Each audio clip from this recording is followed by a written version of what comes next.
வாழ்க வையகம், வாழ்க வையகம், வாழ்க வளம். வாழ்க வேதாத்திரியம், குருவே துணை.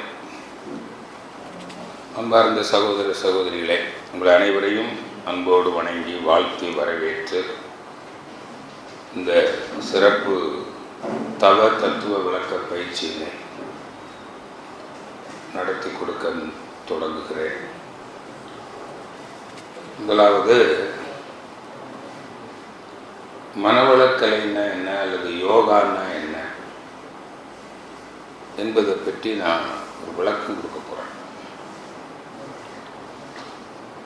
ஏன்னா நிறைய பேருக்கு இன்னும் யோகான்னா என்னன்னு தெரியல, மனவளக்கலைன்னா என்னன்னு தெரியல, ஆன்மீகம் என்றாலும் என்னன்னு தெரியல.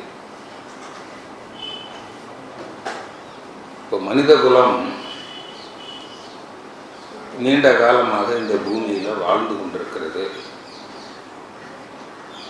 எல்லாரும் எப்படி வாழ விரும்புகிறோம்? மகிழ்ச்சியாக வாழணும், ஹாப்பியாக இல்லையா? நல்லா இருக்கணும். ஒருவர் சந்திக்கிற போது என்ன கேட்குறோம்? நல்லா இருக்கீங்களா? ஆமாம், நல்லா இருக்கிறது, மகிழ்ச்சியாக இருக்கிறது. ஆங்கிலத்தில் சொன்னால் ஹாப்பி லைஃப்.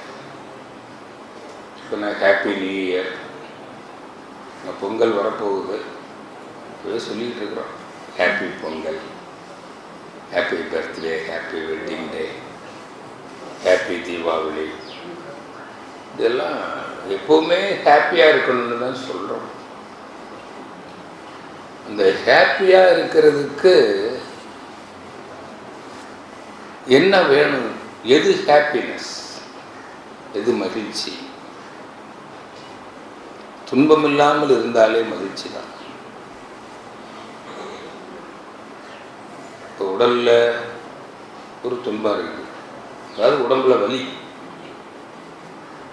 அல்லது அசதி, உடல் வீக்காக இருக்கு, அசதியாக இருக்கு உடம்புக்கு, அல்லது உடம்புக்கு வலிக்கு,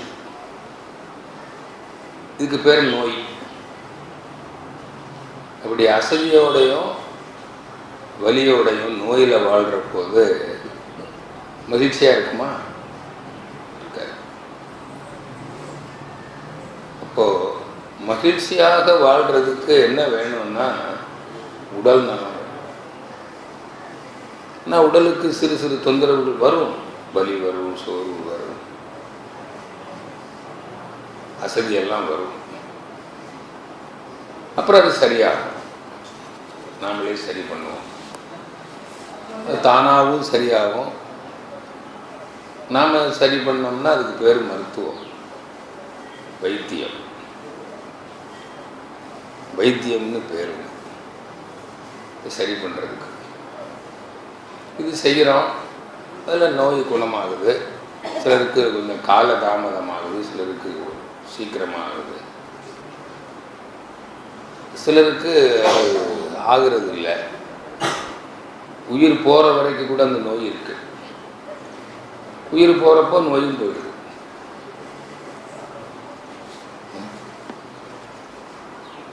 அது வரையில் என்ன செய்யலாம்?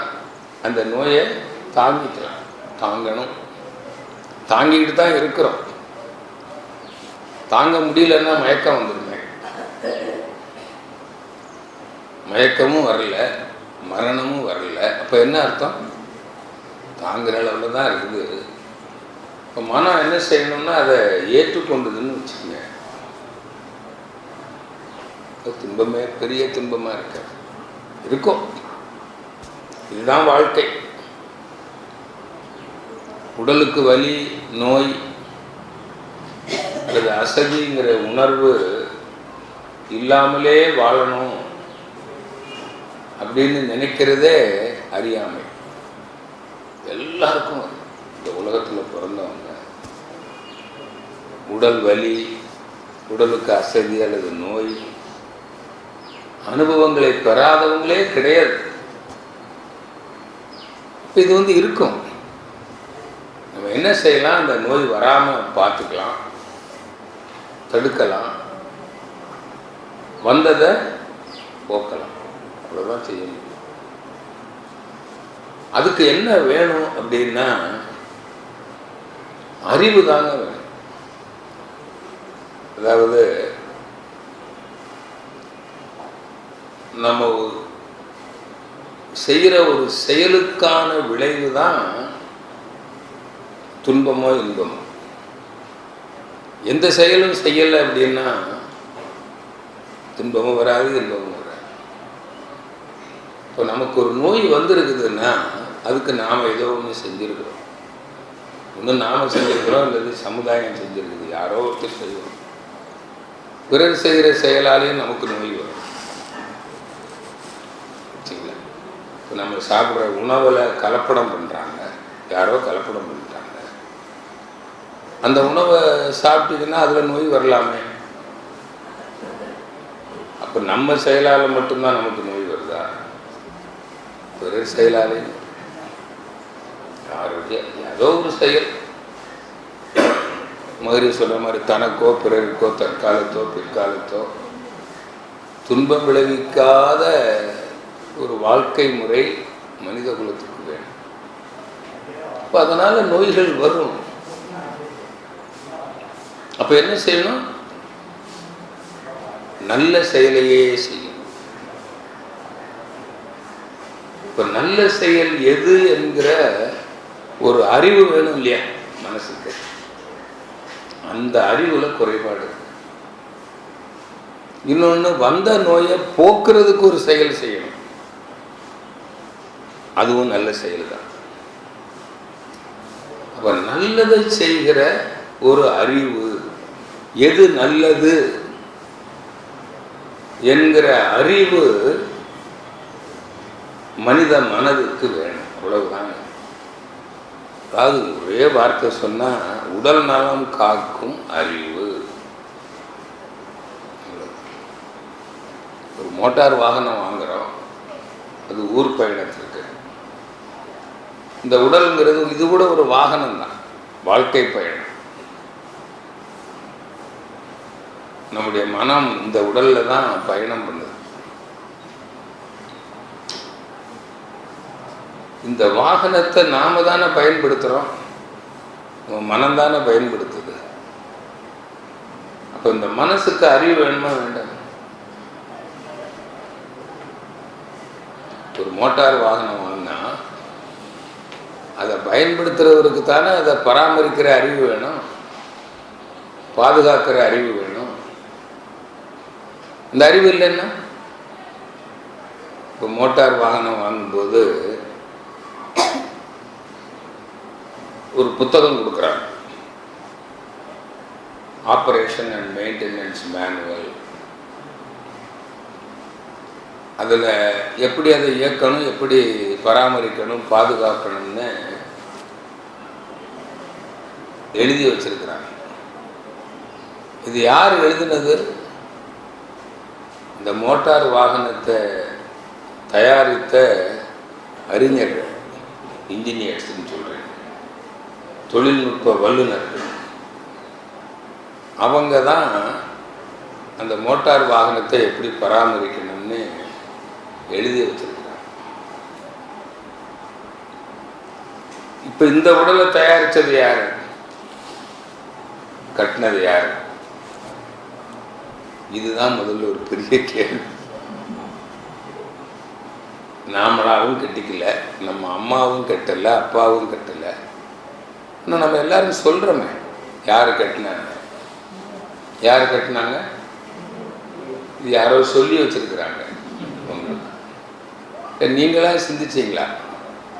நீங்களா சிந்திச்சாலும் தெரியும், இது எந்த மனிதனுக்கும் இல்லாத ஒரு அறிவு இருக்குது. அதுதான் தெய்வம். ஏன்னா இந்த உடலை கட்டுறது எந்த இன்ஜினியராலையும் முடியாது. இப்போ மனிதர்கள் எந்திர மனிதனை செய்கிறார்கள், ரோபோ.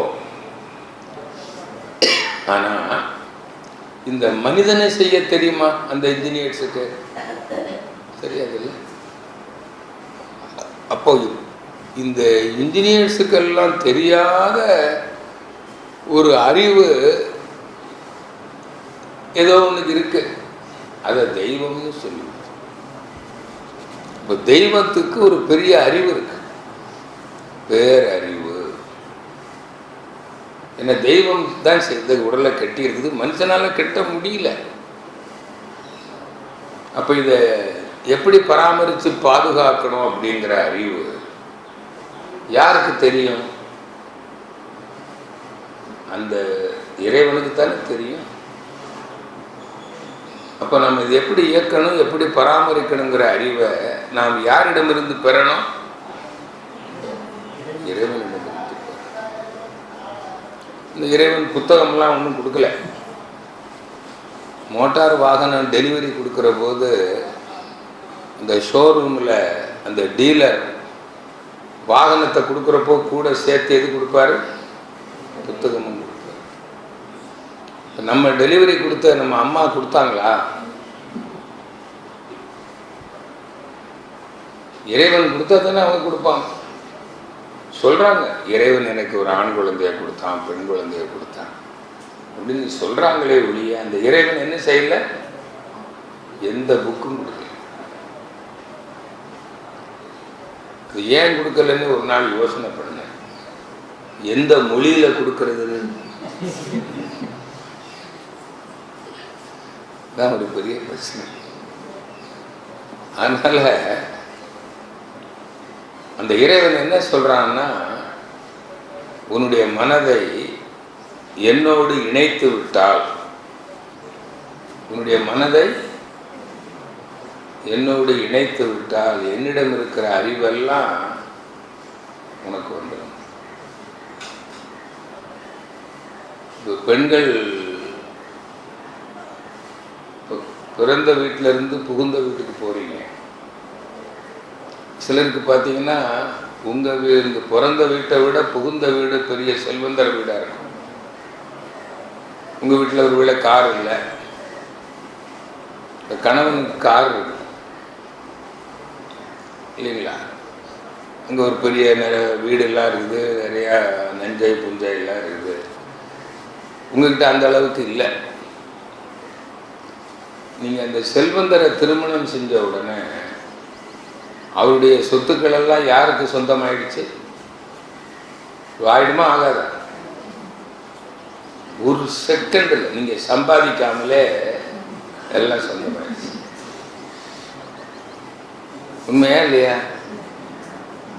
அப்போதான் சொல்லுவாங்க, அவளுக்கு வந்திருக்கு பாரியா யோகம், இதுதான் யோகா. அப்போ ஒரு பெண் திடீர்னு கோடீஸ்வரி ஆகணும்னா என்ன செய்யணும்?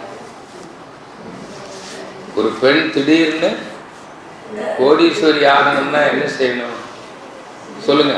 கோடீஸ்வரனை கல்யாணம் பண்ணி, இவ்வளவுதான் சீக்ரெட், வேற ஒண்ணும் இல்லை. இதை யோகம் யோகாங்கிறீங்க.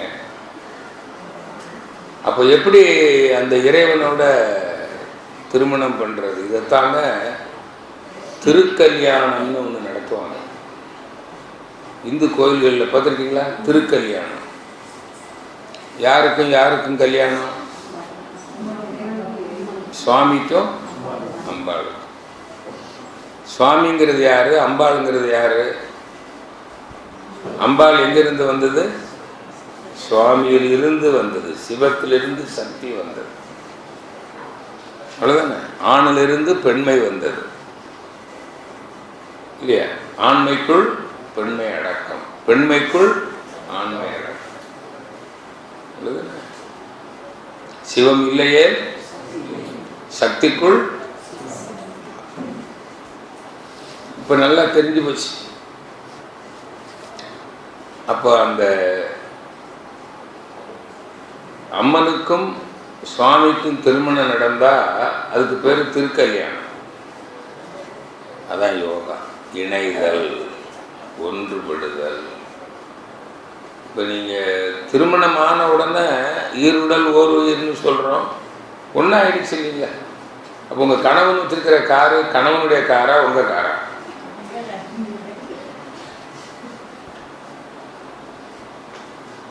புரியுதுங்களா? முழு உரிமை வந்துருச்சா இல்லையா? அங்கே போய் என்ன சொல்லுவீங்க? கணவன்கிட்ட உங்கள் காருன்னு சொல்ல மாட்டீங்க, நம்ம காருன்னு சொல்லுவீங்க, நம்ம வீடுன்னு சொல்லுவீங்க, நம்ம நிலம்னு சொல்லுவீங்க. புரிஞ்சு போச்சுல? இதாங்க யோகா. இப்போ இந்த உடலை நலமாக வச்சிருக்கணும்னா உடல் நலம் காக்கிற அறிவு வேண்டும். அந்த அறிவை எங்கிருந்து பெறுவது? இறைவனிடமிருந்து பெறுவது. இப்போ இந்த உடலை பராமரித்து பாதுகாக்கிற அறிவு இறைவனுக்குத்தான் தெரியும் அப்படின்றது இப்போ உங்களுக்கு நல்லா புரிஞ்சு போச்சா? அப்போ இறைவன் எதுன்னு தெரியணும்ல, அதோட இணையணும்னா எப்படி இணைகிறது? கல்யாணம் பண்ணி வைக்கிறதா? உங்க மனம் எதை நினைக்கிறதோ அதுவாக இதான் கல்யாணம். அப்போ அந்த தெய்வத்தை நினைக்கணும், நினைச்சுக்கிட்டே இருக்கணும். ஒரு நாள் சமாதி அனுபவம் வந்துடும், ரெண்டும் ஒன்றாயிடும். நீ எதை நினைக்கிறாயோ அதுவாக ஆகிறாய். எத் பாவம் தத் பவதி. அப்போ அந்த தெய்வத்தை நினைக்கிற போது மனமே என்ன ஆயிடும்? அதான் சொன்னாங்க. அப்போ மனம் தெய்வம் ஆயிட்டா அந்த தெய்வமே சொல்லிவிடுமா மனதுக்கு. அதான் சொல்லுவாங்க, அதுவானால் அதுவே சொல்லும். இப்போ நல்லா தெரிஞ்சிட்டீங்களா? அப்போ தெய்வத்தோட மனதை இணைச்சிடணும். அப்போ தெய்வத்தை நினைக்கணும். தெய்வம் எதுன்னு தெரியாம தெய்வத்தை நினைக்க முடியுமா? தெய்வம் ஒன்னாதான் இருக்க முடியும், ரெண்டு தெய்வம் இருக்க முடியாது இல்லையா? யாரும் சொல்றோம் ஒன்றே குலம்.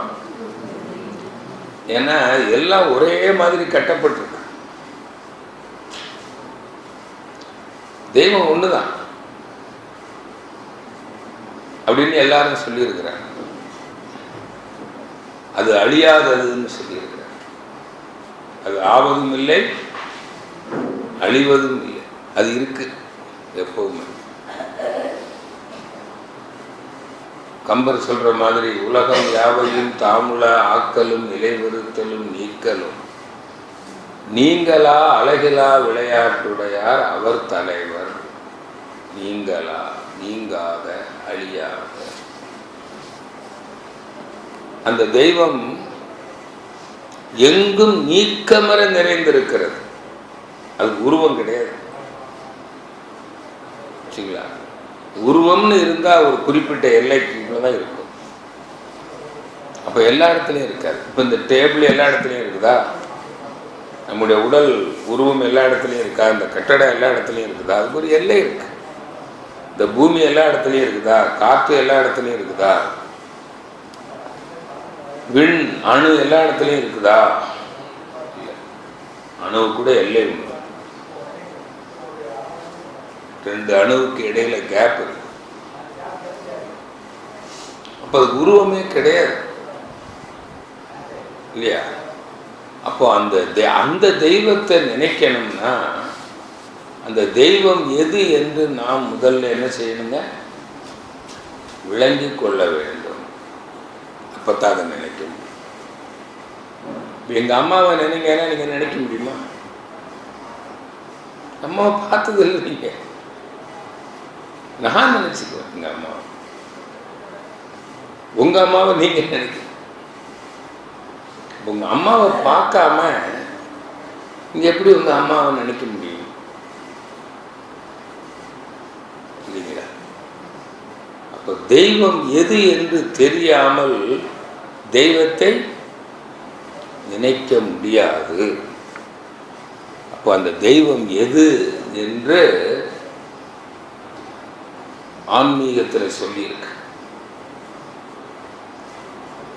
அதுக்கு இப்போ சொன்னோம்லவா, அரூபம் அது ஒன்று, ஒன்று அது அரூபம். அது எல்லா இடத்திலையும் நீக்கமற நிறைந்திருப்பது. அதுதான் அனைத்தையும் ஆக்கும், இயக்கும், அழிக்கும். அப்படித்தானே? அது அழியாதது. இதை வச்சுக்கிட்டாவது நம்ம என்ன செய்யணும்? அது எது என்று ஆராயணும். ஆராய்ந்து இதுதான் அப்படின்னு நம்ம முதல்ல விளங்கிக் கொள்ளணும். இப்ப எல்லாரும் சொல்லியிருக்கிறாங்க தெய்வங்கிறது எது அப்படின்னு. இந்த சுத்த வெளின்னு சொல்லியிருக்கிறாங்க, வெட்ட வெளின்னு சொல்லியிருக்கிறாங்க, பரவெளின்னு சொல்லியிருக்காங்க, சூன்யம்னு சொல்லியிருக்காங்க, ஆதி அனாதி இப்படிலாம் நிறைய சொல்லியிருக்கிறாங்க. அப்போ அது எது? அதை வேற கும்மிருட்டுன்னு வேற சொல்லியிருக்காங்க. டார்க்னஸ், கிருஷ்ணம், கருப்பு, கருப்பு சாமி, கிருஷ்ணசாமி, வேற ஒன்றும் இல்லை. சிந்திச்சு பார்த்தீங்கன்னா இருள், இருள்னு ஒன்று இருக்குல்ல, எல்லாரும் பார்த்துருக்கோம். இருள் இல்லாத இடம் உண்டா? இங்கெல்லாம் இருள் இருக்கு. இப்போ வெளிச்சம் இருக்கிறதுனால கைக்குள்ளே இருள் இருக்குது, காதுக்குள்ளே இருள் இருக்குது, மூக்குக்குள்ளெல்லாம் இருள் இருக்குது இல்லையா? இங்கே கூட சில இடங்களில் இருள் இருக்குது, மூலையில். இருள் இல்லாத இடமே இல்லை.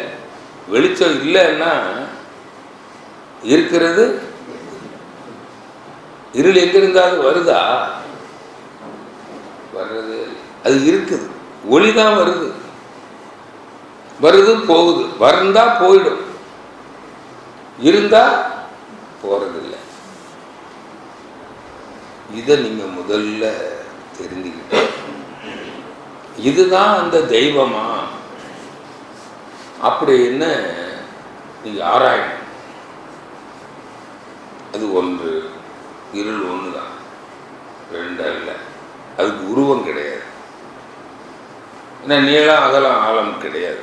எவ்வளவு தூரத்துக்கு இருக்குது யாருக்கும் தெரியாது. அது அரூபம், அது ஒன்று. அதுல தான் அண்ட கோடிகள் எல்லாம், கோடான கோடி கோள்கள் எல்லாம் மிதந்துகிட்டு இருக்கு. இப்போ பூமி எதுல இருக்கு? நாம கடையில் வாங்கின உலக உருண்டை ஸ்டாண்டில் இருக்கு. இதுக்கு ஸ்டாண்ட் இருக்கா? இல்லைன்னு எப்படி தெரியும் உங்களுக்கு? எங்கேருந்து பார்த்தீங்க? சேட்டலைட்லேருந்து படம் எடுத்துருக்குறோம் பூமியை. இப்போ பூமி அப்படியே அந்த இடத்துல நிற்குது, சுற்றி இருள் தான் இருக்குது, நல்லா தெரியுது. அப்போ இருள் தானே இருக்கு. அது வேற சுழண்டுக்கிட்டே இருக்குது. சரிங்களா? எப்படி சுழலுது? எப்படி இந்த இருளில் இருக்குது? அப்போ இருள் எவ்வளவு பூமியை விட வலியதாக இருக்கணும் இல்லை? இப்போ நான் இந்த சேரில் உட்காந்துருக்கிறேன்னா சேர் என்னை விட வலியது, என்ன தாங்குது. என்னையும் சேரையும் சேர்ந்து இந்த கட்டடம் தாங்குது. இப்போ கட்டடம் வலியது. என்னையும் சேரையும் இந்த கட்டடத்தையும் சேர்த்து பூமி தாங்குது. இப்போ பூமி வலியது. பூமியை தாங்குற இருள் அதை விட வலியதாக தானே இருக்க முடியும். இந்த பூமி மட்டுமா? அத்தனை நட்சத்திரங்கள், கோள்கள் எல்லாம் எதில் இருக்குதுங்க? அது தானே இருக்கு.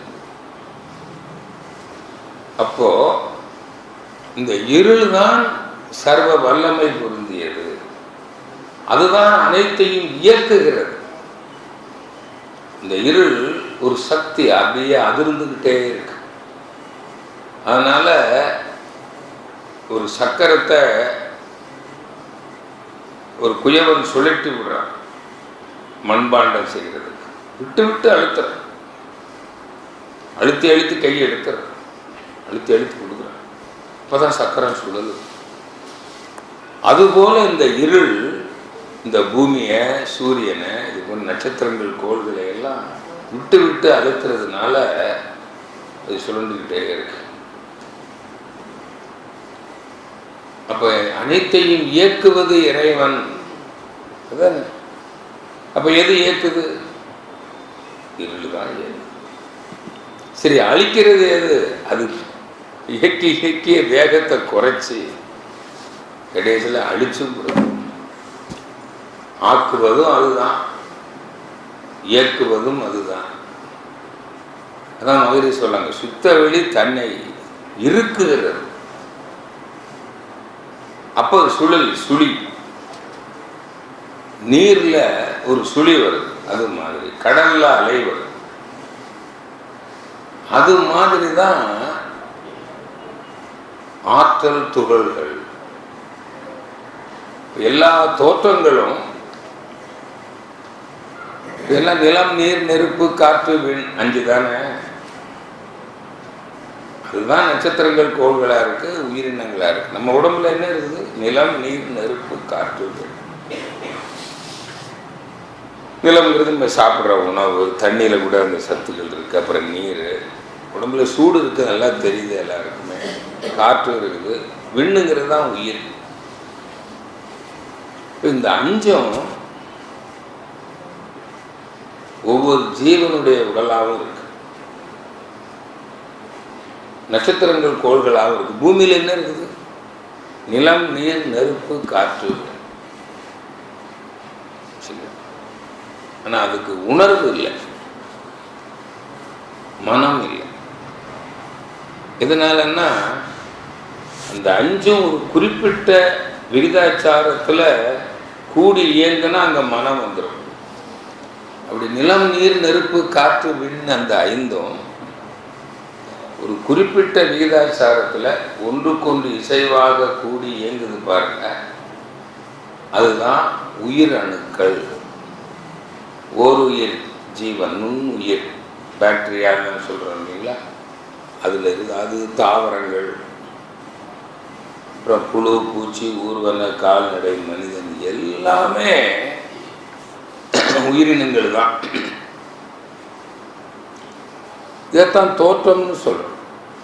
நட்சத்திரங்கள், கோள்கள், அப்புறம் உயிரினங்கள். இது சயின்ஸில் மாசுன்னு சொல்லுவோம், தோற்றம். இந்த தோற்றப்பொருள் எல்லாம் எதால் ஆனது? பஞ்சபூதங்களால் ஆனது. பஞ்சபூதங்கள் என்பது எதால் ஆனது? விண் எதால் ஆனது? அங்கதான் காந்த துகள்கள், எனர்ஜி பார்ட்டிகிள்ஸ், காந்த சக்தி, நுண் துகள்கள். அந்த நுண் துகள்கள் என்பது என்ன அப்படின்னா, அந்த இருள்னு சொல்றோம் பாருங்க, அதனுடைய நொறுங்கல். இப்போ கடல்ல அலை சுழண்டு வருது, மடிப்பு விழும்போது அந்த நீர் என்ன ஆகுது? நொறுங்கி நீர் திவலைகள் ஆகுது. பார்க்குறீங்களா? நீர் திவலைகள். கடற்கரையில் நின்றுக்கிட்டு இருந்தீங்கனாலே உங்கள் உடம்பு ஈரமாகுது. ஒரு அருவி விழுது, அருவிக்கு பக்கத்தில் தூரமாக நின்னா கூட இந்த நீர் திவலைகள் உங்கள் உடம்பெல்லாம் ஈரம் பண்ணு. நுண்ணிய திவலைகள். நீர் தானே திவலையா வந்தது. உருண்டை உருண்டையா இருக்கு, விண்ணு உருண்டை உருண்டையா இருக்கு. காந்த திவலைகள் உருண்டை உருண்டையா இருக்கு. அந்த காந்த திவலை எங்கிருந்து வருது? அந்த நீர் திவலை எங்கிருந்து வருது? நீர் இல்லை. காந்த திவலை எங்கிருந்து வருதுன்னா, அங்கே சுத்த வெளிங்கிற டார்க்னஸ்ன்னு சொன்ன பாருங்க, கருப்பு இருள். இருள் தான். நீர் நொறுங்கி நீர்த்திவலை ஆகிற மாதிரி சுத்த வெளி நொறுங்கி அது என்னவா ஆயிடுதுங்க? காந்தத்துகள். காந்தத்துகளுடைய தொகுப்பு தான் விண். அதே போல விண் துகள்களின் கூட்டு தான் காற்று, அழுத்த காற்று, நீர், நிலம். நல்லா அதனாலதான் சொன்னாங்க, இறைவன் தான் பகவான், மகா பெரியது. இருள் எவ்வளவு பெருசு, எதுவரையில் இருக்குது இருள் யாருக்கும் தெரியாது. எல்லாம் இருளில் தான் இருக்கு. கோடான கோடி நட்சத்திரங்களும் கோள்களும் எதில் இருக்குதுங்க? இருள். அப்போ எது எல்லா பொருட்களுக்கும் இடம் கொடுத்துருக்குது? அப்போ எது பெரியது? இருள் தான் பெரியது. God is great. இறைவன் மகா பெரியவன். நல்லா தெளிவாக தெரிஞ்சு போச்சு. இதைத்தான் எல்லா மதங்களும் சொல்லி, இந்து மதத்தில் கிருஷ்ணம் கருப்புன்னு சொல்லி, அதனால தான் அதான் எல்லாவற்றுக்கும் மூலமானது. நம்ம இந்து கோயில்கள்லாம் மூலவர் என்ன கலரில் இருக்கிறார்? கருப்பு. அப்புறம் என்ன? இருள் தான். சிதம்பரத்தில் கூட இருளை தான் காமிக்கிறார். பைபிளில் கூட எங்கும் இருள் சூழ்ந்து இருந்தது ஆதியிலே. ஆதியிலே தேவன் இருந்தார், தேவனை தவிர வேற எதுவுமே இல்லை. ஆனால் பைபிளில் என்ன சொல்லியிருக்குது? இருள் சூழ்ந்து. அப்போ எது தேவன்? இருள் தான் தேவன். மகா பெரியவர்னு இஸ்லாமியர்கள் சொல்றாங்க. அரூபம், உருவமற்றது, அது எது? இருள். ஆனால் அவங்க தெரிஞ்சுக்கிட்டு இருக்காங்களா? இஸ்லாமியர்களுக்கு அல்லான்னு சொன்னால் இருளை தான் நம்ம அல்லான்னு சொல்கிறோம், தெரியுமா? கிறிஸ்தவர்கள் பிதாவே அப்படின்னா நான் இருளை தான் பிதான்னு சொல்கிறேன் அப்படின்னு அவங்களுக்கு தெரியுமா? சரி, இந்துக்களாவது அம்மையும் நீயே அப்பனும் நீயே, அம்மையே அப்பா, ஒப்பில்லாமணியே. இறைவன் அப்படின்னா, கடவுள் அப்படின்னா நான் அந்த இருளை தான் நினைக்கிறேன், சுத்த வெளிய அப்படின்னு இந்துக்கள் புரிஞ்சுக்கிட்டாங்களா? ஒன்றும் இல்லை. ஆனால் இதெல்லாம் பாடணும், பேசுவோம். அவதார தெய்வங்களை புராணங்களில் சொல்லப்பட்டிருக்கிற அவதாரம், இந்த தெய்வம் பல அவதாரம் எடுத்ததாக. எதுக்கு எடுத்தது? அவதாரம் எடுத்து மனிதன், இப்போ நான் சொன்னேன் இல்லைங்களா, அறநெறிகள், இப்போ உடல்நலத்தோடு வாழ்றதுக்கான அறநெறி, உடல்நலம் காக்கும் அறநெறிகள், அப்புறம் பொருள் வளத்தோடு வாழணும் இல்லையா? ரெண்டாவது பிரச்சனை, ரொம்ப முக்கியமான பிரச்சனை உடல் நோய் பிரச்சனை. ரெண்டாவது என்ன பிரச்சனைங்க? பொருள். உணவு, உடை, உறவிடம், அனுபவ பொருள் நிறைய வேணும். நம்ம விரும்புகிற மாதிரி நமக்கு பொருள் கிடைக்க மாட்டேங்குது. அப்போ அந்த பொருளை எப்படி அடைகிறது? இதெல்லாம் நமக்கு தெரியணும், அந்த அறிவு. அதே போல் இன்னொரு பிரச்சனை என்னன்னா, நமக்கு மக்களுடைய நட்பு வேணும்.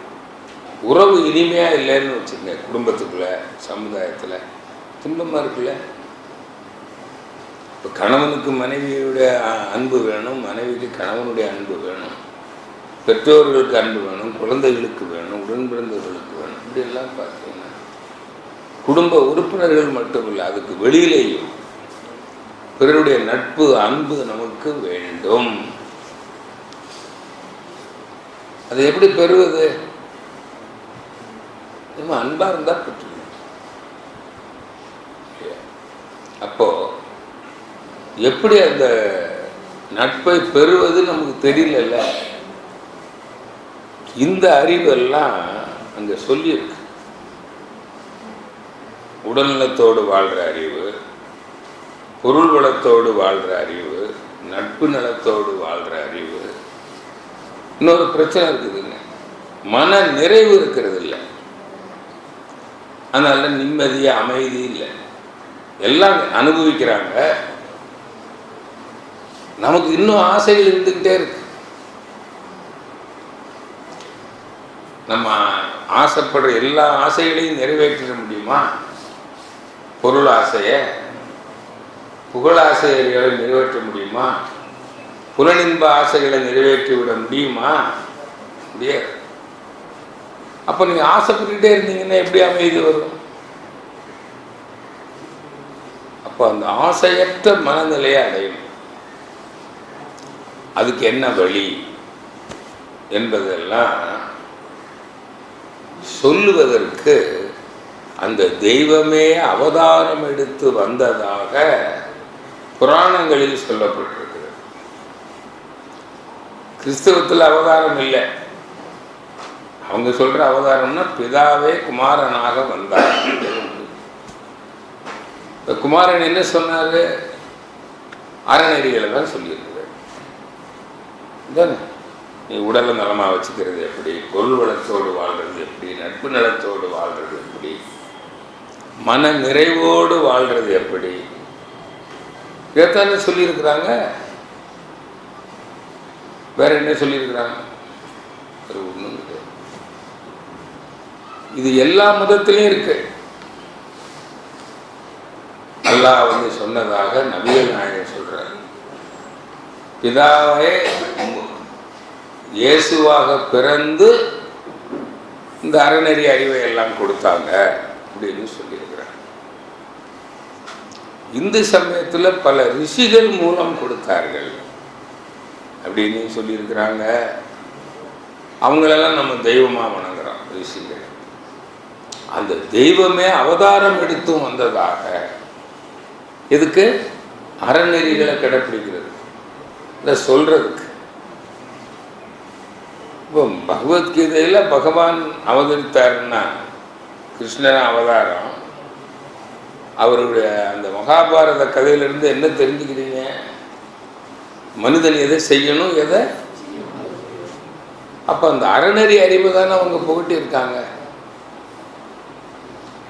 இப்படி வந்தது தான். அந்த அறிவை நம்ம தெரிஞ்சுக்கணும். அந்த அறநெறி அறிவில் நம்ம உயரும்போது, அறவழியில் வாழ்கிற போது நமக்கு என்ன வந்துடுங்க? துன்பங்கள் குறைஞ்சிடும். துன்பம் வராமலும் தடுத்துக்கலாம், வந்த துன்பத்தை போகிக்கலாம். இப்போ உடல் துன்பம் வருதுன்னா அது வராமல் பார்த்துக்கலாம். நம்முடைய சக்தியை மீறி செயல்களால், பிறர் செயலாலேயோ இல்லை நம்மளால் முடியாத போதோ நம்ம தவறு செஞ்சிடறோம். அப்போ நோய்கள் வருமல்ல, சரி பண்ணிக்கலாம். அதுக்குரிய அறிவெல்லாம் இருக்குது. அப்போது நமக்கு மனிதனுக்கு என்ன வேண்டும் அப்படிங்கிறத இப்போ நல்லா இந்த மகிழ்ச்சியாக ஹாப்பியாக வாழ்கிறதுக்கான அறிவு வேணும். அந்த அறிவை அந்த தெய்வமே சொன்னதாக எழுதி வச்சிருக்காங்க நூல்கள். இப்போ திருக்குரான் யார் சொன்னது? இறைவன் சொன்னது. பைபிள் யார் சொன்னது? இறைவன் சொன்னது. அப்படிதானே? வேதங்கள் யாரால் சொல்லப்பட்டது? இறைவனால் சொல்லப்பட்டது. இல்லைங்க, ரிஷிகளால் சொல்லப்பட்டது. அந்த ரிஷிகளுக்கு சொன்னது யாரு? இது மாதிரி அந்த இறைவனே நமக்கு அறநெறிகளை சொல்லி கொடுத்துருக்குது. அந்த அறநெறிகளை கடைப்பிடிக்கலைன்னா என்ன ஆகும்? உனக்கு துன்பம் வரும். அதையும் புராணங்கள் மூலமாக சொல்லுவோம். இப்போ ராவணன் பண்ணதெல்லாம் நியாயமா? இப்போ புராணங்கள்லையும் சரி, இப்போ நம்ம சமுதாய வாழ்விலும் சரி, ஒருவர் இன்னொருடைய பொருளை பறிக்கிறது அதர்மம் தானே, பாவம் தானே, குற்றம் தானே. அப்போ அதுக்கான விளைவு வருமா வராதா? வரும். தீயது செஞ்சா இப்போ யார் நிர்ணயம் பண்றா? அதே இறைநிலை தான் நிர்ணயம் பண்ண, தெய்வம். இதைத்தான் சொன்னாங்க. நம்ம செய்கிற செயலுக்கெல்லாம் தெய்வம் என்ன பண்ணும்? இப்போ மத நூல்களில் இதானே சொல்லியிருக்குது. அதை தெரிஞ்சுக்கணும். நாம் அதுக்கு தான் கோயிலுக்கு போனோம். கோயிலுக்கு இப்போ சர்ச்சுக்கு போகிறீங்க, அங்கே கூட பைபிள் படித்து அறநெறிகளை சொல்கிறாங்க. இஸ்லாத்தில் சொல்கிறாங்க, புத்த மதத்தில் நிறைய சொல்கிறாங்க. நான் இப்போ சமீபத்தில் ஒரு 50 நாட்கள் இலங்கையில் இருந்தேன். அங்கே நிறையா அந்த புத்த மதங்க கோயில்களில் என்ன பண்ணுறாங்கன்னு பார்த்தா, ஒவ்வொரு அமர்வுலையும் அவங்க அறநெறிகளை தான் போதிக்கிறாங்க. யார் சொன்னது? புத்தர் சொன்னது. புத்தருக்கு யார் சொன்னது? இப்போ இந்த அறநெறிகளை நம்ம தெரிஞ்சுக்கிறதுக்காக மதங்கள் சொல்லு. அப்போ நம்ம என்ன செய்யணும்?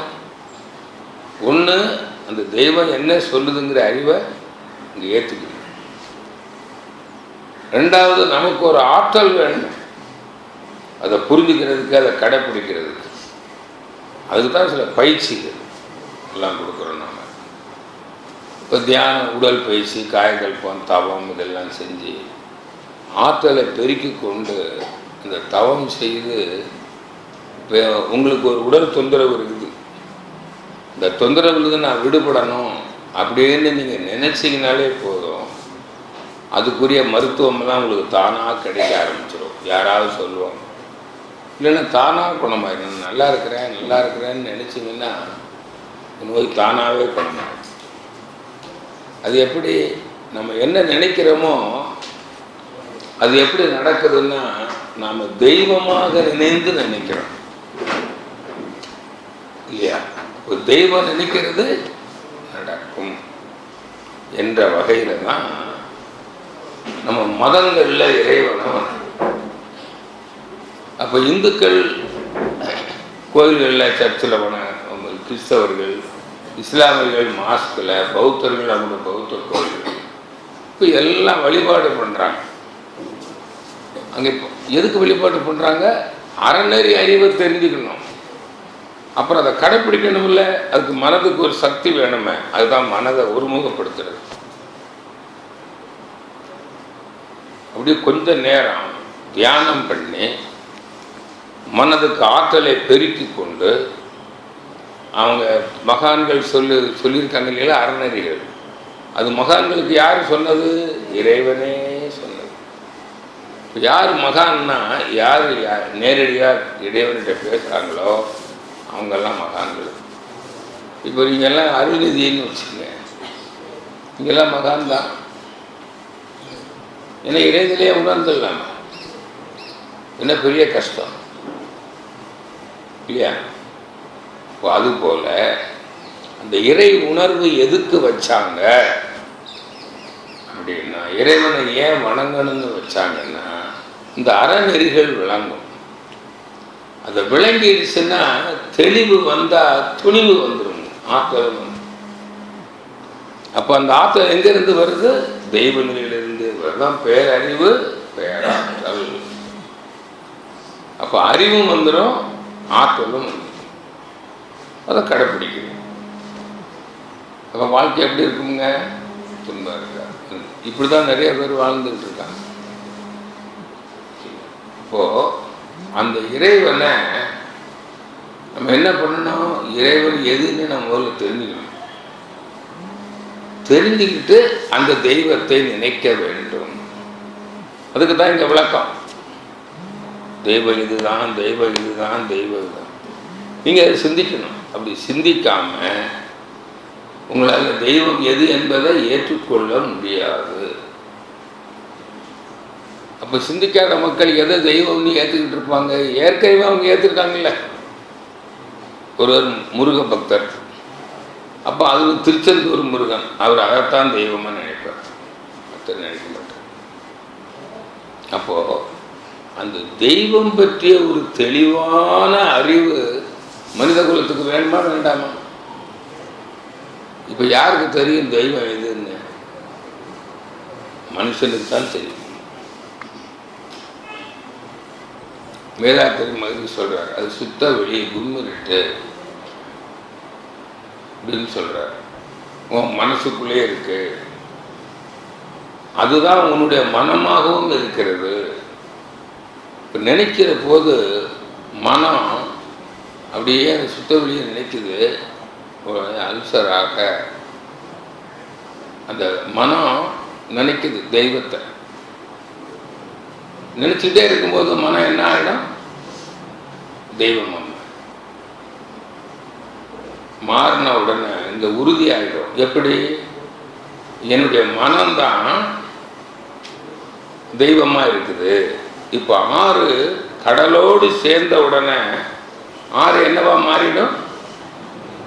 கடலாக மாறிடும்ல. இப்போ எப்படி? இப்போ என்ன உறுதியாச்சு?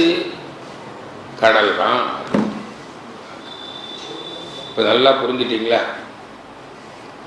இப்போ நம்ம சொல்கிறோம் சுத்த வெளி தான் தெய்வம், இருள் தான் தெய்வம் அப்படின்னு சொல்கிறோம். அதுதானே எல்லாமே இருக்குது. அப்போ நம்ம மனமாக இருக்கிறது எது? தெய்வம். அப்போ அதை எப்படி உறுதிப்படுத்துறது? முதல்ல விளங்கிக்கணும். இதை விளங்காம அப்போ ஒருத்தர் பிதாதான் தெய்வம், அவருக்கு உருவம் கிடையாது, இயேசு பிரானுடைய பிதா அப்படின்னு நினச்சிக்கிட்டு இருக்கிறவர், ஏற்றுக்கொண்டிருக்கிறவர் இங்கே தவம் செய்தால் அவர் சொல்கிறோம், நீங்கள் சுத்த வெளியை நினச்சிக்கங்க, சுத்த வெளி தான் தெய்வம்னு சொல்கிறோம். ஆனால் அவர் ஏற்றுக்கல. ஏற்றுக்காம இந்த சுத்த வெளி தெய்வம்னு சொல்கிறோம், அதுதான் பிதான்னு அவர் ஏற்றுக்காம தவம் பண்ணால் அந்த ரெண்டும் ஒன்றா சேருமா? சேருமா? அடா, மனசுக்கு பிடிக்காம கல்யாணம் பண்ணால் ஒன்றா சேருவீங்களா? உயிர் கலப்பு வருமா? ஒரே மனமாகுமா? உடல் ரெண்டு தான். இதே மாதிரி தான். அப்போ அங்கே நீங்கள் கிறிஸ்தவர்கள், ஒருத்தர் கிறிஸ்டின் வந்திருக்காரு மனவளக்கலைக்கு, இங்கே எல்லாம் சுத்த வெளி தெய்வம், வெட்ட வெளி தெய்வம்னு எல்லாம் சொல்கிறோம். ஆனால் அவர் பிதா வேறங்க, அது இயேசுனுடைய தந்தை, அவர் வேற. அவர் ஒரே குமாரன் இயேசுதான் அப்படின்னு நினச்சிக்கிட்டு இருந்தா அவருக்கு சமாதி அனுபவம் வருமா? ரெண்டு ஒன்றாயிடுமா? யோக நிலை வருமா? அப்படி வரலன்னா அவருக்கு இந்த அறிவு வருமா? அதுவானால் அதுவே சொல்லும் அல்லவா? அப்போ உடல்நலத்தோடு வாழ்கிற அறிவு வருமா? பொருள் வளத்தோடு வாழ்கிற அறிவு வருமா? இப்போ பொருள் இல்லையே. பொருள் எனக்கு, நான் விரும்புகிற பொருள், எனக்கு தேவையான பொருள் எனக்கு கிடைச்சிருக்குது அப்படிங்கிற ஒரு மனநிலையில் இருக்கணும்ல. அது இல்லைன்னா உங்களுக்கு துன்பமெல்லாம் இருக்குது. உங்களுக்கு தேவையான பொருளை நீங்கள் அடையணும். இப்போ அடையாதனால தான் இப்போ துன்பம். அது மன துன்பம். மனம்தான் துன்பமாக ஃபீல் பண்ணுது. உடலை கூட, உடல் நோய் வந்தால் கூட மனம்தான் துன்பப்படுது இல்லையா? அப்போ உறவு பிரச்சனை. இப்போ எல்லார்கிட்டையும் இனிமையான உறவு காக்கணும். உங்களுடைய அன்பை நான் பெறணும்னா நான் என்ன செய்யணும்? அவ்வளோதான். நீங்கள் பக்கத்து வீட்டுக்கார்கிட்ட அன்பாக இருந்தீங்கன்னா அவங்க உங்கள்கிட்ட அன்பாக இருப்பாங்க. குடி வந்த புதுசுலேயே அன்பாக இருக்கிறீங்கன்னு வச்சுக்கோங்க, அன்னையிலிருந்து நட்பாயிடும். இப்போ பிறர் உங்கள்கிட்ட அன்பாக இருக்கணும்னா நாம் என்ன செய்யணும்? இவ்வளவு தானே. அந்த அன்பு செலுத்துகிற பண்பு எப்போ வரும்? அது அன்பே கடவுள். நீ அன்புமயமாக மாறணும். அப்போ தெய்வத்தை உணர்ந்தாதான் என்ன வருங்க? அன்பு வரதான். அறிந்தது சிவம், மலர்வது அன்பு, அன்பே கடவுள், அன்பே சிவம். இப்போ மனித நேயத்தை பற்றி எல்லாம் பேசுகிறாங்க, பேப்பர்ல எல்லாம் நிறைய சொல்லுவாங்க. எல்லாரையும் நேசிக்கணும் நேசிக்கணும் நேசிக்கணும்னு பேசுகிறாங்க. அதுக்கு என்ன வழி? ஒவ்வொருவனும் இறைவனை உணரணும், தெய்வத்தோடு உணரணும், தெய்வ நிலையோடு இணையணும். ஆன்மாவை அறிந்து ஆன்மாவோடு மனதை இணைத்து விட வேண்டும். பரமாத்மா தெய்வம், ஜீவாத்மா மனம். இந்த மனதுக்கும் தெய்வத்துக்கும் திருக்கல்யாணம் நடக்கணும். இதுதான் யோகா, இணைதல். இப்போ இன்னைக்கு கூட நேற்று இதை பேப்பர்ல எல்லாம் நிறைய பேர் இதை பற்றி பேசியிருக்கிறாங்க, மனித நேயத்தை பற்றி இல்லையா? எல்லார்ட்டையும் அன்பு செலுத்தணும் அன்பு செலுத்தணும்னு எல்லாரும் தான் சொல்லிக்கிட்டு இருக்காங்க. ஆனால் அந்த அன்பு செலுத்தணும்னு சொல்கிறவங்க அன்பு எப்படி மலரும்னு சொன்னாங்களா? இப்போ நீங்கள் பார்க்குறீங்க நிறைய பேர் பேப்பர்ல எல்லாம் போட்டிருக்காங்க. நான் பேரை சொல்ல விரும்பலை. அவங்களும் பெரிய ஆன்மீக அமைப்புகள்லாம் வச்சிருக்கிறாங்க. உலகம் முழுதும் அமைப்புகள் இருக்கு.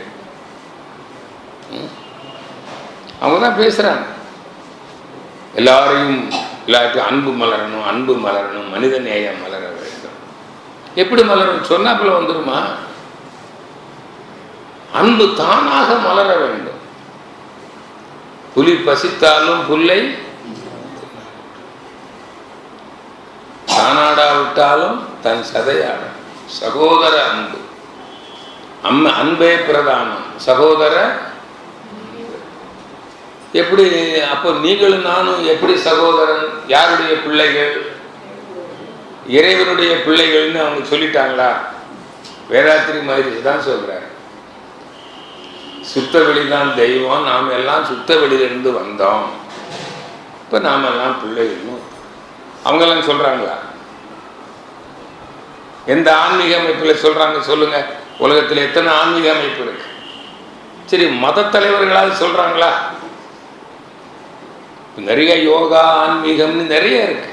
அந்த யோகா, இந்த யோகா, ஆனந்தா, அம்மா, பாபா அப்படின்னு நிறைய பேர் வச்சிருக்கிறாங்க. அவங்கெல்லாம் ஆன்மீக அமைப்பில் தான் இருக்கிறாங்க. யாராவது நாம் எல்லோரும் ஒரு தெய்வத்திலிருந்து வந்தவர்கள் அப்படின்னு அவங்க உணர்த்துவாங்களா? சொல்லுவாங்களா? அப்போ அவங்களுடைய பேச்சை கேட்டுலாம் ஆன்மீகம் வராது. அப்போ இங்க என்ன முக்கியமானதுன்னா, தெய்வம் எது தான் வேதாத்திரி மகரிஷி. அந்த சுத்த வெளிதான் என்னதுங்க? அதுதான் அறிவு. என்ன வேணும்னு சொன்னோம்? உடல்நலம் காக்கும் அறிவு எங்க இருக்குது? தெய்வத்துக்கு. அப்போ பொருள் வேணும்னா, பொருள் சம்பாதிக்கிறதுக்கு அறிவு தானே வேணும், தொழில் அறிவு தானே வேணும். தொழில் அறிவு இல்லைங்களா? அதை நேர்மையா பிறரை வருத்தாமல் சம்பாதிக்கணுங்கிற அறிவு, சிக்கனமா இருக்கணுங்கிற அறிவு இல்லையா? அவ்வளவுதானே. இந்த அறிவு இருந்தா பொருள் வந்துருமா வராதா? அப்ப அந்த அறிவு தானே வேணும். இந்த அறிவு எங்க இருந்து வரும்? இறைவனிடம் வரும். அப்புறம் மக்களுடைய நட்பு வேணும். குடும்பத்தில், சமுதாயத்தில் எல்லாரும் நம்மகிட்ட அன்பா இருக்கணும். அந்த அறிவு அன்பு தானே வேணும். இப்போ அந்த அன்பு எங்க இருந்து வரும்? இறைவனிலிருந்து. அன்னையிடம் அன்பை வாங்கலாம், தந்தையிடம். அப்ப அன்னையும் நீயே, இதெல்லாம் பாட்டு பாடி இருக்கிறோம். அன்னையும் நீயே, தந்தையும் நீயே, அம்மையே அப்பா. அது யாரு? சுத்த வெளி. இப்ப நீங்க இதை ஒத்துக்காம நீங்க எவ்வளவு காலம் தவம் பண்ணினாலும் உங்களுக்கு அந்த இறை உணர்வு வராது. அப்புறம் நான் இப்படி வருஷம் வந்து பேசிட்டே போக வேண்டியதான். நீங்களும் வந்து கேட்டுட்டு போயிட்டே இருப்பீங்க. அப்படித்தானே? இப்போ தெய்வம் இதுன்னு நீங்க ஒத்துக்கிட்டீங்கன்னா தெய்வத்தை நினைக்கணும். அப்போ என்ன பண்ணுவீங்க? தவம் தான் செய்வீங்க. வேற எந்த வகையிலையாவது தெய்வத்தை வணங்குவீங்களான்னு கேட்குறேன். இப்போ மதங்களில் ஒவ்வொருத்தரும் ஒவ்வொரு மாதிரி வணங்குறாங்க. அந்த வணக்க முறை உங்ககிட்ட இருக்குமா? இருக்கவே இருக்காது. அது உங்களை விட்டு போயிடும். அது இன்னும் போகல. அதை நீங்க இன்னும் பிடிச்சிட்டு இருக்கீங்கன்னா என்ன அர்த்தம்? நீங்க இன்னும் இதை பிடிக்கல.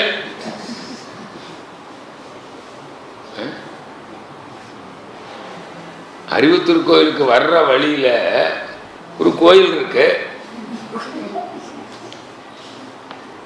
கோயிலும்னா பாருங்க, பார்த்துட்டு வாங்க. மக்கள் தவம் பண்ண தெரியாத மக்கள் அதை செய்கிறாங்க. ஓரளவுக்கு ஒரு மனதுக்கு ஒரு ஆற்றல், ஒரு நம்பிக்கை. கொஞ்சம் ஒழுக்க பழக்கங்கள் ஓரளவில் வரும். அதுக்காக அவங்க செய்கிறாங்க. அவங்களுக்கு இப்படி ஒரு கோயில் இருக்குது, அறிவு திருக்கோயில்னு ஒன்று இருக்குது. தவம் செஞ்சு அந்த அறிவோட மனதை இணைச்சிக்க முடியும் அப்படின்னு அவங்களுக்கு தெரியாது. சிலருக்கு தெரிஞ்சால் கூட அது ரொம்ப கஷ்டம், அதெல்லாம் 60 வயசுக்கு அப்புறமா தான் செய்யணும். 60க்கு அப்புறம் தவம் செய்யறதுக்கு உட்காரவே முடியல, சேரில் உட்காந்து உறங்க போகிறோம். அப்புறம் என்ன பண்ண போகிறீங்க? அதனால் அது அவங்களுக்கு அப்படிங்கிற கருத்துக்கு நீங்கள் வரலன்னா நீங்கள் எவ்வளவு காலம் தவம் பண்ணியும் ஒரு பயனும் இல்லை. அது ஆழ்நிலை தவம்ங்கிற பேரில் பண்ணாலும் சரி, நீள்நிலை தவம்னு பண்ணாலும் சரி, மௌன தவம்னு பண்ணாலும் சரி, இங்கே காட்டுக்குள்ளே போய் பண்ணாலும் சரி, சித்தர் கோயிலில் போய் பண்ணாலும் சரி, அகத்தியர் மலைன்னுட்டு எங்கேயோ மலையில் பாவனாசன் காட்டுக்குள்ளே போய் பண்ணாலும் சரி, இல்லை நீங்கள் சதுரகிரியில் போய் பண்ணாலும் சரி, இமயமலையில் போய் பண்ணாலும் சரி, உங்களுக்கு என்ன வராது? இறைவனோடு இணைப்பு வரவே வராது. இதை ஏற்றுக்கலையே. மனம் ஏற்றுக்காத ஒரு பெண்ணை கல்யாணம் பண்ணி மனைவியாக குடும்பம் நடத்த முடியுமா? முடியுமா? மனசுக்கே பிடிக்கல. கல்யாணம் வேணால் பண்ணி வச்சுருக்கலாம், கடைசி வரையில் எனக்கு பிடிக்கல, என்னமோ கல்யாணம் பண்ணிவிட்டேன், இனி அடுத்த ஜென்மத்திலேயாவது கவனமாக பார்த்து பண்ணணும் அப்படின்னு ஒரு முடிவோடு சிலர் இருக்கிறாங்க. இது மாதிரி நான் நல்லா சொல்கிறேன் கேளுங்க. இல்லை வீணா போட்டு டோன்ட் வேஸ்ட் யுவர் டைம் பண்ணாது. ஞானம் வராது. உங்களுக்கு ஞானம்னா என்னங்க? அறிவு, முழுமையான அறிவு. ஞானம்னா உடல் நலத்தோடு வாழும் அறிவு, உடல் நலம் காக்கும் அறிவு, பொருள் வளத்தோடு வாழும் அறிவு, நட்பு நலத்தோடு வாழ்கிற அறிவு, அப்புறம் மன நிறைவுக்கான அறிவு. மன அமைதின்னு சொல்றீங்களா, அதுக்கு எது பற்றிய அறிவு? மனம் பற்றிய அறிவு. இந்த 4 அறிவையும் சேர்த்தீங்கன்னா அதுக்கு பேர் என்னங்க? முழுமையான அறிவு. அதுக்கு பேரு ஞானம். அப்ப இந்த ஞானம் வேணும்னா முதல்ல எது பற்றிய அறிவு வேணும்? இறைவனை பற்றிய அறிவு வேணும். இறை ஞானம். இதுதான் வேதாத்திரி மகரிஷியினுடைய கான்செப்ட், மனவளக்கலையினுடைய கான்செப்ட். அதனால தான் இப்போ தெய்வம் எதுன்னு பார்த்தோம்? அறிவுன்னு பார்த்தோம். ஒத்துக்கிட்டீங்கல்ல? அப்போ இதுக்கு அறிவு திருக்கோயில்னு பேர் வச்சது சரிதானே?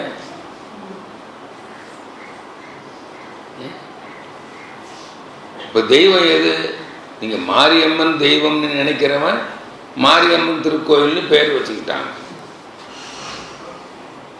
முருகனை தெய்வம்னு நினைக்கிறவங்க முருகன் திருக்கோயில்னு பேர் வச்சுக்கிட்டாங்க இல்லையா? பாலதண்டாயுதபாணி சுப்பிரமணிய சாமி திருக்கோயில். அறிவு தெய்வம்னு நினைக்கிறவங்க அறிவு திருக்கோயில்னு வச்சிருக்கிறாங்க. இப்ப எது உண்மை? இந்த கோயிலுக்கு வர்ற கூட்டம் ரொம்ப குறைவாக இருக்குது. அங்கே ஸ்பெஷல் டிக்கெட்லாம் வாங்கிட்டு போகிறாங்க. ரொம்ப ரெக்கமெண்டேஷன், எப்படியாவது எனக்கு கோயிலுக்கு போகிறதுக்கு ஒரு பாஸ் வாங்கி கொடுங்க, ஸ்பெஷல் டிக்கெட்டாவது வாங்கிட்டு 500 ரூபா 1000 ரூபா டிக்கெட். இங்கே வாங்கன்னு கூப்பிட்டாலும் வரமாட்டேங்கிறாங்க. ஏன்னா கூப்பிடுறவங்க முதல்ல இதில் தெளிவாக இருக்காங்களா? இப்போ அதைத்தான் வரும்போது பேசிட்டு வாங்க. அப்போ அவ்வளவு தெளிவு இல்லாதவங்க நீங்கள் என்ன செய்யக்கூடாதுங்க? இதை பற்றி நீங்கள் யாரும் பேசவே கூடாது. இப்போ அதான் சொல்லிட்டு நீங்கள் அப்போ நீங்கள் தெரிஞ்சால் தானே அடுத்தவங்க சொல்லுவீங்க. அப்போ எல்லாருக்கும் அறிவு வேணும். இப்போ உங்களுக்கு இந்த அறிவு வந்துடுச்சு, உங்கள் குடும்ப உறுப்பினர்களுக்கு வரணுமா வேண்டாமா? கணவனுக்கு இந்த அறிவு வந்துடுச்சு, மனைவிக்கு வரணும். மனைவிக்கு வந்திருக்குது, கணவனுக்கு வரணும், பிள்ளைகளுக்கு வரணும், பெற்றோருக்கு வரணும். அதானே? இல்லைன்னா குடும்பத்துக்குள்ளே என்ன ஆகிடும்? சண்டை சச்சரவு. இப்போ குடும்பத்தில் அமைதி வேணும்னா இந்த சிந்திக்கும் வயதை அடைந்த அனைவருக்கும் இந்த அறிவு வேணுமா இல்லையா? இது என்ன பெரிய கஷ்டமா? உங்களுக்கு தெரிஞ்சு போச்சா இல்லையா? தெய்வம்னு ஒன்று இருக்கு, நல்லா சிந்தனை பண்ணால் புரியுது. எந்த ஒரு தோற்ற பொருளுக்கும் மூலப்பொருள் எதுவோ அதுதான் தெய்வம். ஆதி மூலம் இப்படிலாம் சொல்கிறீங்கல்ல. இப்போ தோற்ற பொருளுக்கு மூலப்பொருள் எது? இப்போ நான் ஆடை போட்டிருக்கிறோம், இந்த ஆடைக்கு மூலப்பொருள் எதுன்னு கேட்டால் இது இப்போ பேர் பருத்தி ஆடைன்னு சொல்லுவீங்க. இப்போ பருத்தி தான் இதுக்கு மூலப்பொருள். பருத்திக்கு எது மூலப்பொருள்? பருத்துங்கிறது என்ன? அணுக்களின் கூட்டம் அல்லது மூலகங்களின் தொகுப்பு. அணுவுக்கு எது மூலப்பொருள்? காந்த துகள்கள். காந்த துகளுக்கு எது முதல் பொருள்? மூலப்பொருள் சுத்த வெளி. இருள். இருளுக்கிற மூலப்பொருள் அதுதான். அதுதான் ஆதி, அதுதான் அனாதி. அதுக்கு ஒரு ஆதி கிடையாது. அப்படின்னு நீங்கள் என்னைக்கு ஏற்றுக்கிட்டீங்களோ அன்னைக்கே நீங்கள் தவம் பண்ணும்போது சமாதி வந்துடும். ஈஸியாக இருக்கும். கொஞ்சம் பழகணும், அவ்வளோதான். கொஞ்சம் நேரம் ஆக்னை துரியம் அப்படியே மன ஆல்ஃபா தீட்டா டெல்டா கொஞ்சம் கொஞ்சமாக பழக்கி கொஞ்சம் உணர்ச்சி வசப்படாமல், இந்த டென்ஷன் சொல்கிறோம் இல்லைங்களா, நல்ல எண்ணங்களை மனசில் வச்சுருக்கிறது, உணர்ச்சி வசப்படாமல் இந்த பேராசை, சினம், பஞ்சம், பொறாமை, வெறுப்பு, தற்பெருமை, இது மாதிரி கெட்ட குணங்கள்லாம் இருக்கு இல்லைங்களா, அதை கொஞ்சம் ஒழுங்குபடுத்திக்கிட்டு குறைச்சிக்கிட்டு பண்ணிங்கன்னா சிந்திச்சிடும். இப்போ ஜீவகாந்த அழுத்தம் உடம்புல கூடிடும். சிவகாந்த அழுத்தம் கூடிச்சுன்னா மன அலை எளிதாக குறையும். அதுக்குன்னு ஒரு ஆள் புரிஞ்சுக்கும், சிந்திச்சிடலாம். சிந்திக்க இதுதான் தெய்வம்னு புரிஞ்சிடும். அதுக்கப்புறம் அதையே நினச்சிக்கிட்டு இருந்தீங்கன்னா, அது ஏற்றுக்கிட்ட பிறகு நினைச்சாதான் சமாதி அனுபவம் வரும். இல்லைன்னா வர. நல்லா புரிஞ்சுட்டீங்களா? இது தாங்க இப்போ தவத்தினுடைய நோக்கம். இதுக்கு இந்த சிறப்பு நிகழ்ச்சின்னா நம்ம தவம் செய்யணும். தவம் எதுக்கு? முதல்ல தெய்வம் எதுன்னு புரிஞ்சுக்கிறதுக்கு.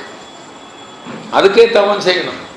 ஆக்னை துரியம் துரியாயுதம்னு தவம் பண்ணிக்கிட்டே வரணும். அதுக்கு இங்கே கொடுக்கப்படுற விளக்கத்தை ஆராய்ச்சிக்கு எடுத்துக்கிட்டு சிந்திக்கணும்.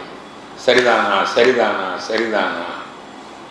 என்னைக்கு சரிதான்னு உங்களுக்கு ஏற்றுக்கிட்டீங்களோ அன்னைக்கே நீங்கள் என்ன பண்ண மாட்டீங்க. இனிமேல் இதுக்கு முன்னால் வணங்குறீங்க பாருங்க மதங்களில் தெய்வம்னு, அதை உங்களால் வணங்கவே முடியாது. வணங்கவே முடியாது. மனமே வராது. வருமா? இப்போ பொங்கலுக்கு பொங்கல் வைக்கணும்னு நினைப்பீங்களா? சக்கரை பொங்கல் வேணும்னா வச்சு சாப்பிடுவீங்க, வெண் பொங்கல் வேணும்னா வாங்கி சாப்பிடுவீங்க, வச்சு சாப்பிடுவீங்க. கரும்பு திங்கணும்னா வாங்கி திம்பீங்க. மஞ்சள் கொலை எதுக்கு வைக்கணும்? வீட்டில் யாராவது மஞ்சள் பூத்துறதா இருந்தால் வாங்கி வச்சுக்கலாம், பச்சை மஞ்சள் கிடைக்கும். அதுவும் பூசுறது இல்லை, அப்புறம் அதுக்கு ஏன் வாங்குறீங்க? பொங்கல் வைக்கிறது நின்று போயிடுமே. பக்கத்து வீட்டுக்காரர் வைக்கிறாங்க, நாம வைக்கணும்னா. பக்கத்து வீட்டுக்காரர் கிறிஸ்டியன் வைக்கல, நீங்கள் வைக்கிறீங்களா? இல்லை அவங்க பக்கத்து வீட்டுக்காரர் பொங்கல் வைக்கிறாங்க நாம வைக்கணும் அப்படின்னு வைப்பாங்களா? கிறிஸ்டியன் ஒரு இஸ்லாம் வைப்பாரா? நீங்கள் மட்டும் வைக்கிறீங்க, பக்கத்து வீட்டுக்காரர் வைக்கிறாருன்னுட்டு. அப்போ என்ன அர்த்தம்? சொல்லுங்க, என்ன அர்த்தம்? நமக்கு இன்னும் தெளிவு இல்லை. தெளிவு இல்லை. இல்லை, உங்களுக்கு நீங்கள் கணவன் மனைவி இருக்கீங்க, 2 பேருக்கும் இந்த அறிவு இருக்குது, ஓகே. உங்கள் அம்மா அப்பா இருக்காங்க, மாமன் மாமியார் இருக்காங்க, அவங்களுக்கு புரியல. அப்போ என்ன செய்யணும்? சண்டை போடணுமா? இல்லை, பொங்கலை வச்சிடணும். எங்கே வைக்கணும்? அவங்க எப்படி வைக்க சொல்கிறாங்களோ அப்படியே வச்சிடணும். வாசலில் வைக்கணுமா? வைப்போம். இப்போ வேறு புகை இல்லாத பொங்கல்னு வேறு இன்னைக்கு சொல்லிகிட்டு இருக்காங்க. எல்லாம் ஸ்டவ்வில் வைக்கணுமா? புகை வருதான் பொங்கல் வச்சா. எங்கெங்கேயோ புகை வருது, ஹைட்ரோ கார்பன் வருது. அந்த அந்த புகையை நிறுத்த மாட்டேங்கிறான். இந்த விறகு, இந்த ஓலையை வச்சு கொளுத்துறதுல உள்ள புகை என்னமோ பெரிய கேடு பண்ணுதான். அறிவாளிகள் பேசியிருக்கிறாங்க. ஸ்டவ்வில் வைக்கணுமா பொங்கல்? எஃப்எம் ரேடியோவில் சொல்லிட்டு வந்தாங்க, நீ கேட்டேன். இப்போ புரிஞ்சிட்டீங்களா? உங்கள் பிள்ளைகள் பொங்கல் வைக்கணுங்கிறாங்க, அது நீங்கள் பிள்ளைகளை சொல்லிடலாம், உங்கள் கட்டுப்பாட்டில் இருக்க. ஆனால் உங்கள் வீட்டில் இருக்க பெருசுகள் என்ன ஆகுங்க? அப்போ என்ன செய்யணும்? வச்சுக்கலாம். இப்போ நான் கோயம்புத்தூரில் இருக்கிறேன், ஒரு பொங்கல் வைக்கணும்னா எங்கே வைப்போம் தெரியுமா? நாங்கள் அடுப்பில் வச்சு பழக்கமாக பொங்குற மாதிரி சக்கரை பொங்கலும் வைப்போம், வெண்பொங்கலும் வச்சு சாப்பிடுவோம், அவ்வளோ. புரியுதுங்களா? எப்பவுமே வெண்பொங்கல், சக்கரை பொங்கல் அடிக்கடி சாப்பிட்றோம். இதோ நமக்கு ஒரு விருப்பம், சரி இன்னைக்கு சாப்பிடுவோங்கிறோம், சாப்பிடுங்க. கரும்பு அப்போ தான் இங்கே மார்க்கெட்டில் விற்கிது, வாங்கி சாப்பிடுங்க. யாரும் வேண்டான்னா அதுக்கு போய் பகவானுக்கு வச்சு படைச்சு தான் செய்யணுமா? இங்கே சாப்பிட்றவரே பகவான் தானே. தேவையற்ற முழு முதலே தெய்வம் என்று பாடுகின்றாய், தேங்காய் பழம் படையல் திருவிளக்கு ஏன் யாருக்கு? தேவை உள்ள உந்தனுக்கே தேடிக்கொண்டாய் இவற்றை, தெய்வ நிலை உணர்வோடு அனுபவிப்பதே படையல். இதுதானே வேதாத்திரியம். அப்போ இதை நீங்கள் புரிஞ்சிக்காம, வேதாத்திரி மகிழ்ச்சி நம்ம குரு, நமக்கு வேதாத்திரி மகிழ்ச்சி தான் குருங்க சொல்றதுல அர்த்தமே இல்லை. வேதாத்திரி மகரிஷி வீட்டில் மாட்டி வச்சுட்டு அவர் சொன்னபடி செய்யலையே, அப்ப எப்படி நீங்க அவரு குருன்னு சொல்வீங்க? புரியுதா? இப்போ இந்த மாதிரி ஒரு இக்கட்டான ஒரு நிலையில நாம் இருக்கிறோம். இப்போ எதுக்கு வந்திருக்கிறேன்னா, இப்போ ஒரு முடிவோட வந்திருக்கிறேன். நான் மனவளக்கலையை கத்துக்கிறவங்க உருப்படியா கத்துக்கணும். நீங்க சும்மா இந்த இது இல்லைன்னா நீங்க அவ்வளவுதான், இப்படிதான் பண்ணணும், இப்படி தாங்க செய்யணும், அப்பதான் நீங்க தேர முடியும். இல்லை அதையும் வச்சுக்கலாம் இதையும் வச்சுக்கலான்னா அது சரியா வராது. இப்போ தெய்வம் ரெண்டு ஆயிடும் இல்லை, தெய்வம் ஒன்று தானே. அப்போ அந்த ஒரு தெய்வத்தானே வணங்கணும். வணங்குதல்னா என்ன? நினைத்தல். இப்போ சுத்த வெளியே நினைக்கிறோம். அப்போ நீங்கள் இதை ஏற்றுக்கலைன்னா, இப்போ துரியாதி தவம் நடத்த போகிறோம். இப்போ நான் 9 மைய தவம் நடத்துவேன் கொஞ்ச நேரத்தில். ரொம்ப அற்புதமான தவம். அதில் சுத்த வெளியே நினைங்க, இதுதான் தெய்வம்னு சொன்னால் உங்கள் மனம் ஏற்றுக்கும்லன்னா இங்கே தவம் அங்கே சமாதி வருமா? உறக்கம்தான் வரும். அப்புறம் எதுக்கு அங்கேருந்து இங்கே வந்திருக்கீங்க? வேலையெல்லாம் போட்டு பொழுது போகாமல் வந்தீங்களா? இதில் வேற பொங்கல் நெருங்குதுங்க, மன்றத்துக்கு எப்படி கூட்டம் வருமோ. பொங்கலுக்கு இதுக்கு என்ன இருக்குது? வீடை சுத்தம் பண்ணணுமா? எதுக்கு முன்னாடி வீடை சுத்தமாகவே பண்ணுறது இல்லையா? இன்னைக்கு பண்ணாதான் சுத்தமா? அவ்வப்பொழுது வீட்டை சுத்தமாக வைக்க தெரியல, அன்னைக்கு போய் சுத்தம் பண்ணுறீங்க.